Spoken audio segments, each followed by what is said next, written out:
rumor yang itu juga banyak yang tidak relevan dengan fakta-fakta. Yang paling penting adalah bagaimana mengkomunikasikan apa yang dilakukan. Karena kan pejabat kita di tingkat daerah, kemudian para politisi kita juga, seakan-akan mereka lepas tangan. Kita politisi bukan? Bukan. Warga Kangean demo tolak survei seismik. Oke, teman-teman, Assalamualaikum warahmatullahi wabarakatuh.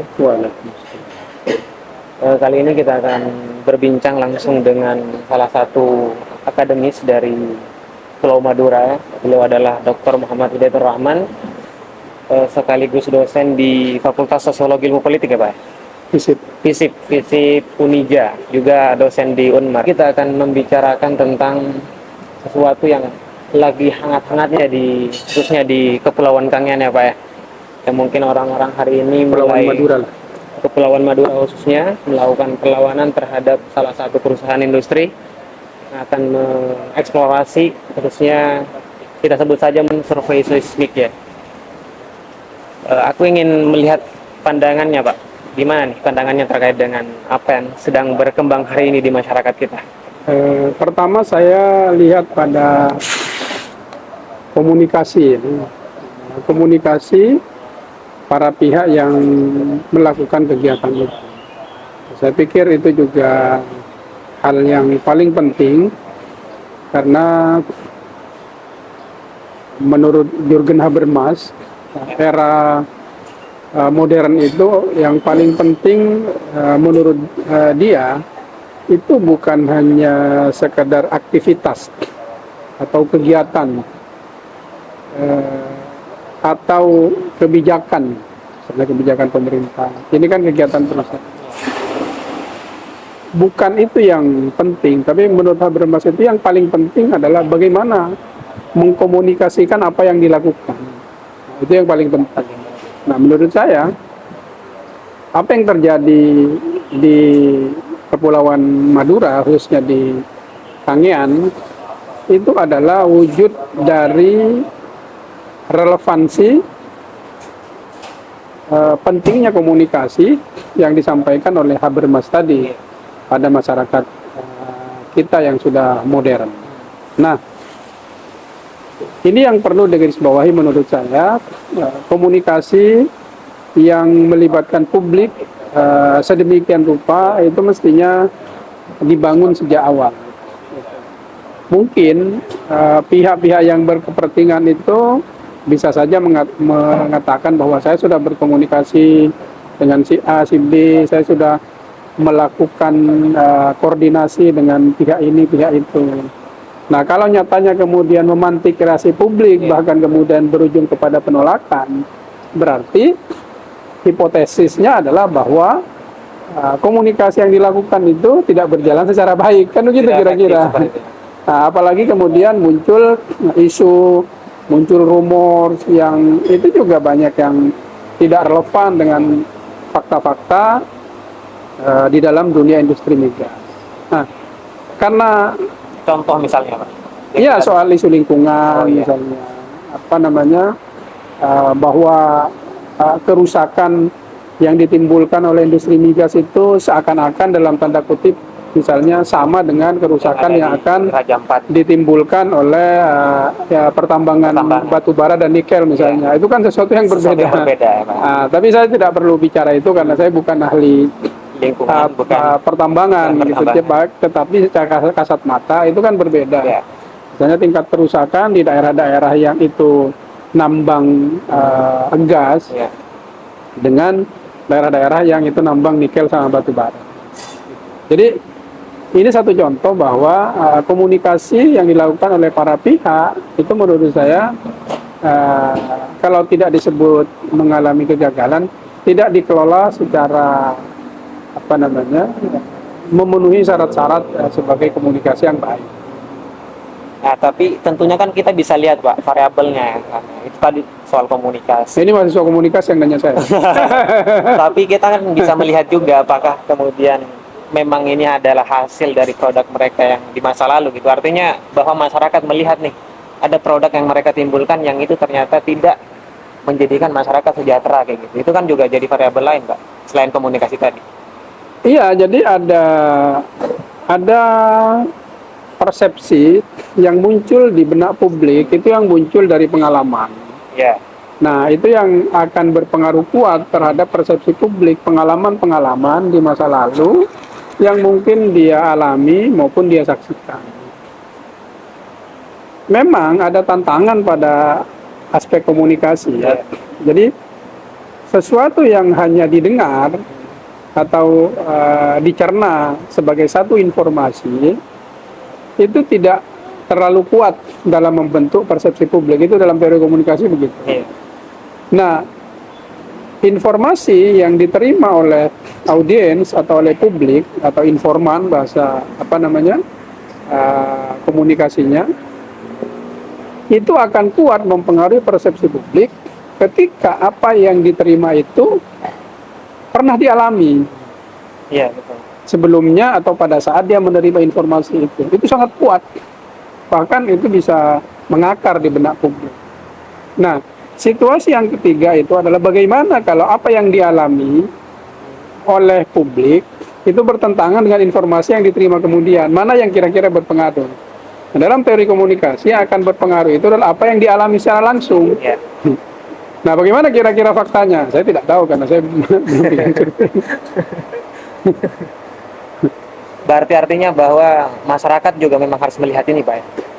Melihat ke bawah apa yang sedang terjadi gitu. Atau misalnya aktor-aktor akan Ya enggak, masyarakat sih enggak ada urusan. Maksud saya pihak yang berkepentingan tadi ini terhadap aktivitas itu menurut saya yang harus memberikan informasi yang utuh terhadap kondisi yang ada gitu. Sehingga itu akan meminimalisir yang namanya satu misinformasi, sampah informasi maupun berlimpahnya informasi-informasi yang itu akan membuat informasi mengalami distorsi. Ini agak panjang kalau banyak ini variabel-variabel yang berkaitan dengan ilmu komunikasi yang akan kita diskusikan. Tetapi poin pentingnya menurut saya adalah ya bagaimana tata kelola komunikasi ini sehingga kemudian dia berhasil sebagaimana tujuan dari aktivitas itu dilakukan. Kan itu kira-kira seluruh proses komunikasi yang dilakukan itu ujungnya adalah bagaimana membuat komunikasi itu bisa memberikan hasil output gitu terhadap apa yang diinginkan dari aktivitas para pihak yang melakukan kegiatan. Oke, itu mungkin kalau dilihat dari sudut pandang komunikasi, Pak, ya. Tapi kalau misalnya kita beralih misalnya ke kepentingan misalnya, Pak, sebetulnya siapa yang paling berkepentingan di sini? Apakah pihak industri, pemerintah pusat, pemerintah daerah, atau para politisi mungkin? Saya masih ingat dulu, ini omongannya Bung Karno ya, presiden pertama kita, ketika dia tidak setuju terhadap perusahaan-perusahaan dari Barat yang hendak mengeksploitasi Indonesia waktu itu. Tapi itu kan kemudian diterima oleh presiden berikutnya Soeharto kan melalui salah satunya proyek kontrak karya di satu perusahaan besar. Nah, Soekarno waktu itu tidak terlalu suka. Ya Soekarno dengan pemahaman nasionalismenya dia bilang ya biarkan saja, nanti suatu saat anak-anak bangsa kami akan memiliki kemampuan untuk mengolah itu. Tetapi apa yang dikatakan oleh Soekarno itu kan tidak terjadi. Malah presiden penggantinya kemudian bekerja sama menerima kehadiran pihak-pihak yang disebut oleh Soekarno sebagai komprador itu. Dan masyarakat juga tidak terlalu banyak menikmati hasilnya, meskipun ini akan jadi perdebatan. Tapi maksud saya tidak terlalu maksimal lah menurut saya dalam kajian saya mendapatkan hasil. Bagaimana kalau kita balik pertanyaannya? Seandainya Soekarno menerima kehadiran itu dan di tengah kendali dia, mereka yang datang itu statusnya adalah bekerja untuk kepentingan sebesar-besarnya kesejahteraan dan kemakmuran rakyat sebagaimana amanat konstitusi kita, terutama di pasal berapa? 31 ya? 33, pasal 33. Nah, pasal 33. sumber alam kekayaan dan seterusnya Iya. itu dikuasai oleh negara dan dipergunakan untuk sebesar-besarnya kemakmuran rakyat. kemakmuran rakyat.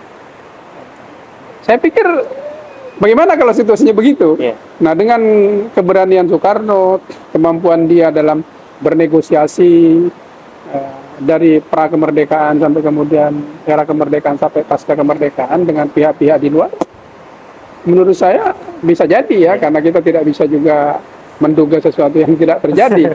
Bisa jadi akan lebih bagus hasilnya. Nah, apa insight dari peristiwa itu? Menurut saya insight dari peristiwa itu adalah bahwa seluruh sumber kekayaan alam yang dimiliki oleh negara harus dipergunakan sebesar-besarnya kemakmuran rakyat. Dan yang berkepentingan untuk itu adalah negara, karena negara yang diberi tugas. Artinya dalam konstitusi disebutkan itu dikuasai oleh negara dan dipergunakan. Nah, mestinya peran negara itu harus hadir dalam konteks seperti ini, bisa mendudukkan peran rakyat sebagai pihak yang akan mendapatkan kemakmuran sebesar-besarnya. Artinya kalau misalnya bicara tentang konstitusi ya Pak, tapi sebetulnya bicara konstitusi, kemudian ada rakyat yang menolak, apakah posisi tertinggi itu siapa Pak? Maksudnya apakah memang masyarakat harus mengikuti konstitusi juga? Saya sih tidak bicara institusi dengan penolakan. Yeah. Itu sesuatu yang berbeda. Konstitusinya sudah ada dan sudah diterima dan berjalan. Yeah. Bahwa ini ada peristiwa dalam satu kegiatan. Nah, pertanyaan kita, ada pada programnya atau komunikasi yang buruk? Itu kan dua hal yang berbeda yang menurut saya memiliki hubungan gitu. Makanya saya buka di awal tadi itu adalah poinnya adalah soal komunikasi gitu loh. Belajar komunikasi. Gitu. Karena kegiatan-kegiatan seperti ini kan tidak hanya terjadi di Kangean. Dan di Kangean itu juga cukup banyak kegiatan yang dalam tanda kutip menurut saya juga memiliki aktivitas yang berdampak terhadap lingkungan masyarakat. Artinya tidak hanya perusahaan ini yang pernah datang kan, ada perusahaan lain yang eksis misalnya di Kangean, misalnya ada perhutani, itu kan ya masyarakat kan tidak menolak, karena masyarakat mendapatkan manfaat besar dari kegiatan perhutani di sana. Nah, itu maksud saya. Oke, bicara soal ini Pak, kita nyambung tadi soal tadi, apakah mereka kurang efektif dalam menjalankan komunikasi itu sebagai industri? Iya, saya tidak bisa menilai efektif atau tidak, tetapi realitasnya adalah bahwa ada situasi di mana membuat menurut saya komunikasi itu tidak berjalan secara fluid, secara lancar. Jadi apa nih kira-kira yang bisa dilakukan Pak untuk ke depan? Baik itu dari perusahaan sendiri, karena saya melihat ya, oke, kita balik dulu soal pemerintah kan pastinya juga punya tanggung jawab ya Pak soal ini. Tapi saya melihat di pemerintahan daerah khususnya itu seakan-akan mereka semua meninggalkan masyarakatnya itu. Harusnya kan mereka misalnya kalau memang itu tanggung jawab dari pemerintah pusat, seharusnya pemerintah daerah adalah jembatan untuk aspirasi masyarakat ini nih diterima atau misalnya dievaluasi gitu oleh pemerintah pusat, tapi melalui pemerintah daerah. Karena mungkin itu kan yang terjadi hari ini juga, di mana seakan-akan pejabat kita di tingkat daerah, kemudian para politisi kita juga, seakan-akan mereka lepas tangan, Pak. Kita politisi bukan? Bukan.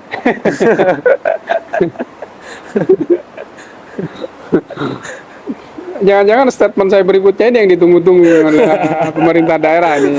Anda harus turun menjembatani antara pihak masyarakat dan perusahaan. Saya takutnya juga nanti pemerintah turun malah nggak didengar oleh masyarakat, repot kan? Iya. Dan pastinya akademisi juga punya tanggung jawab, Pak. Ya. Kalau kita kan menjaga moral lah ya, moral call yang harus dijaga sehingga konstitusi kita itu dijalankan. Bagi saya itu yang harus dipegang oleh kita.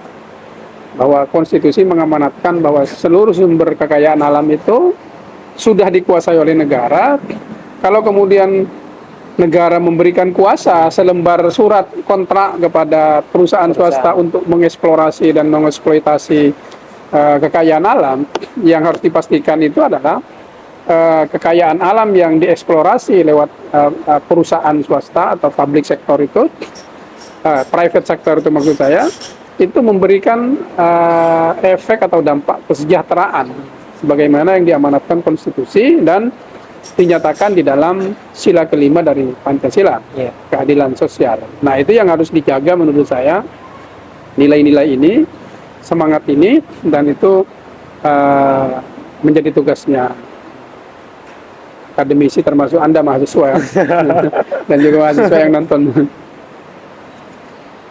Oke Pak, gini, saya kan juga orang yang pernah ya berkomentar soal ini, bahkan juga salah satu bisa dibilang orang yang menolak adanya migas ini. Tapi ketika saya pada saat itu membuat sebuah konten tentang itu, akhirnya saya banyak bertemu dengan orang-orang, baik itu dari akademisi, kemudian dari yang pihak pro, kemudian ada yang dari pihak kontra.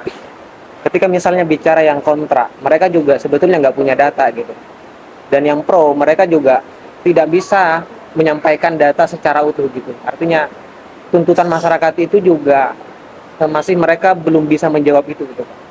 Tetapi ketika saya bertemu dengan para akademisi misalnya, yang mereka khawatirkan sebetulnya bukan tentang siapa yang mengeksplorasi, siapa yang mengeksploitasi, tetapi apakah ini akan bermanfaat bagi masyarakat ataukah masyarakat ini akan terlibat seperti itu, Pak. Karena yang mungkin itu juga yang dikhawatirkan, dimana misalnya juga kita lihat ya bahwa masyarakat Kangean itu adalah masyarakat bisa dibilang buruh migran gitu kan ya.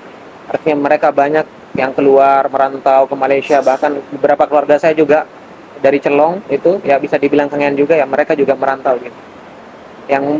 Yang paling ditakutkan oleh masyarakat hari ini mungkin adalah ketika perusahaan itu ada dan berdiri misalnya, apakah pemerintah ini apakah masyarakat ini akan benar-benar dilibatkan atau tidak, itu kan yang mungkin jadi kekhawatiran teman-teman di Kangean khususnya pada hari ini gitu. Apa komentar Bapak soal itu? Jadi antara orang mau pergi ke mana saja, mau kerja di mana saja, itu kan juga bukan semata-mata persoalan persoalan tidak tersedianya satu industri misalnya. Itu agak panjang lah debatnya. Itu kan sama dengan merantaunya orang Madura keluar. Kan tidak semata-mata karena faktor tanahnya tandus. Meskipun Profesor Kunto Wijoyo mengatakan itu, tapi saya kok tidak sepenuhnya menerima argumen itu, karena datanya adalah bahwa orang Madura keluar itu juga banyak yang belajar menuntut ilmu kan. Nah, bisa jadi orang pergi keluar itu emang karena dia pengen cari pengalaman, pengen jaringan, atau pengen gaji lebih besar gitu kan. Nice. Kan itu maksud saya. Nah, kembali ke situ tadi. Jadi ujung dari semua obrolan kita itu adalah kan bicara beberapa hal. Pertama adalah adanya kekayaan alam yang disebut migas itu kalau konteks ini kan, kekayaan alam. Adanya pihak yang berkepentingan, dalam hal ini perusahaan migas untuk nambang di situ. Ada pemilik kuasa, yaitu pemerintah yang disebut di dalam konstitusi. Nah, ada rakyat di situ yang harus mendapatkan kesejahteraan. Jadi segi empat kotak problem ini harus diselesaikan menurut saya petanya. Dan jangan salah bahwa model pembangunan terutama di era demokrasi ini kan menempatkan publik itu atau rakyat itu sebagai subjek, bukan lagi objek. Kita kenal istilahnya people center development. Manusia itu adalah pusat pembangunan, rakyat itu pusat pembangunan. Nah, pertanyaannya sekarang, rakyat ditempatkan di mana saat ini gitu loh. Jadi menurut saya perlu kita pertegas. Dan kalau belum, pertanyaan saya kepada pemerintah dan perusahaan, Anda mau tempatkan rakyat di mana sekarang? Pernah nggak misalnya mengumpulkan tokoh-tokoh publik untuk diskusi saja dulu awal, kan nggak usah bicara bahwa di sini akan ada akan ada kegiatan migas misalnya. Bagaimana persepsi publik? Negatif atau positif? Nah kalau negatif apa langkahnya yang harus dilakukan? Akan ada pemetaan tuh. Tidak tinggal tiba-tiba misalnya gitu ngomong bahwa kami akan nambang di sini, ini surat kami, itu kan bukan bahasa yang harus muncul pada saat di era demokrasi. Nah termasuk tadi pemerintah hadir di situ dalam berkomunikasi, poinnya ke sana menurut saya. Termasuk misalnya kami nggak pernah itu di kampus-kampus di Sumeneb ada diskusi tentang ada itu. Mungkin oke lah kampus tidak pernah, akademisi tidak pernah ada diskusi tentang itu. Bagaimana dengan masyarakat? Kalau masyarakat ternyata tidak banyak yang tahu kan, berarti ada persoalan. Persoalan komunikasi. Nah kalau misalnya komunikasinya itu sudah berjalan secara maksimal, kemudian masih ada penolakan, ya nanti kan bisa terpetakan. Ya, bisa dilihat gitu Nanti kan ya. penolakan ini kemana arahnya? Apa ketidakpuasan terhadap aktivitasnya, atau memang ada ketidakjelasan dalam komunikasi itu yang tidak disampaikan, atau ada keinginan dan tuntutan dari masyarakat yang tidak diakomodasi misalnya. Itu kan nanti bisa terpetakan. Nah ini kan kita nggak bisa tahu, karena menurut amatan kita ya komunikasinya yang masih belum maksimal gitu. Artinya berarti Bapak melihat dari kacamata komunikasi ya, untuk hari ini mereka tidak ini. Artinya mereka harus menciptakan komunikasi yang baik dulu nih gitu. Ya, komunikasi itu harus dilakukan. Komunikasi artinya kepercayaan gitu ya, Pak. Nah, karena pastinya memang kan, rumusnya itu kan begini. Komunikasi, dan pada saat komunikasi itu ada transparansi. Selain itikat baik ya. Iya. Kalau itikat baik itu ruhnya lah menurut saya, spirit besarnya. Tapi prosesnya itu ada transparansi. Nah, transparansi itu kemudian menciptakan yang namanya trust. Trust itulah yang kemudian menciptakan partisipasi. Sehingga muncullah manusia atau rakyat itu sebagai subjek dari pembangunan dalam bentuk partisipasi tadi itu. Nah, sekarang partisipasinya menolak kan? Iya. Itu bentuk partisipasi juga gitu yang harus didengar. Nah, sekarang apa aspirasi yang disampaikan dalam konteks menolak ini? Nah, itu ditangkap oleh perusahaan maupun oleh pemerintah untuk kemudian diakomodasi, sehingga kemudian ya keinginan-keinginan masyarakat ini bisa diafirmasi. Itu menurut saya. Oke. Mungkin kita akan lanjutkan diskusi selanjutnya, Pak. Sepertinya agak hangat dan Agak hangat meskipun suasananya dingin, perspektif sejuk. baru gitu ya. Tetapi dengan waktu kita yang terbatas, kita akan statement terakhir deh, Pak. Sebelum kita nanti insya Allah akan ada podcast selanjutnya yang bahas soal ini. Gitu. Statement saya jelas. Sumber kekayaan alam yang ada di dalam satu negara, di dalam satu daerah, itu dikuasai memang oleh negara, dan negara berhak untuk menyerahkan proses pengelolaannya kepada siapa yang ditunjuk oleh negara. Tetapi yang harus dipastikan adalah apa yang dilakukan oleh negara dan pihak yang melakukan aktivitas itu adalah untuk kemakmuran sebesar-besarnya rakyat Indonesia. Karena itu amanat konstitusi, nggak bisa ditawar. Nah, apakah mau misalnya sistem paruan, separuh-separuh gitu, antara keuntungan perusahaan dengan rakyat, atau 1/3, itu silahkan saja dibahas antara masyarakat, perusahaan, dan pemerintah. Ya. Yang penting, apapun yang terjadi, jangan ada kekerasan di dalamnya, karena itu tidak sesuai dengan prinsip-prinsip demokrasi. Dalam negara demokrasi, pertikaian, konflik, itu adalah ruang yang terbuka tanpa kekerasan. Jadi mereka yang menolak juga tidak boleh melakukan kekerasan. Pihak perusahaan dan pemerintah misalnya, kalaupun mau hadir, itu tidak boleh melakukan kekerasan kepada masyarakat. Demokrasi bukan kekerasan. Siap. Terima kasih Pak Dokter.